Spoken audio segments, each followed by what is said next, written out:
Արնոհանյան, ուրեմն դուք հանդիսացել եք այն պաշտպանության նախարարը, ով որ սպառնալիքներ է հնչեցրել Հայաստանի Հանրապետության քաղաքացիների նկատմամբ մարտի 1-ից հետո ուղեղը մթագնած մի ղեկավարի հրամանով, ով Հայաստանում արտակարգ դրություն էր մտցրել, գրախոսում էր բոլոր թերթերը, կարելի ասել փակվել էին բոլոր թերթերը, միակ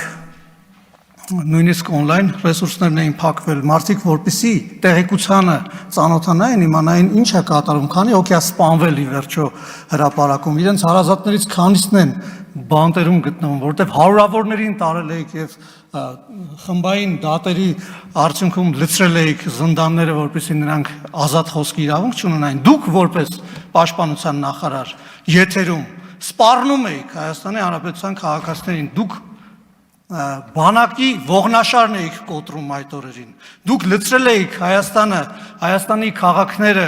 պոստերը, այդ գայիների պոստերը, բերել եք ծանր տեխնիկա եք կանգնացրել, դուք 5 հոգի կանգառներում հավաքվող քաղաքացիների վրա կալաշնիկով ավտոմատով զինված մեր ժամկետային զինծառայողներին էիք ուղղորդում, որպեսզի նրանց չթողեն 5 հոգով զրուցեն խաղաղ։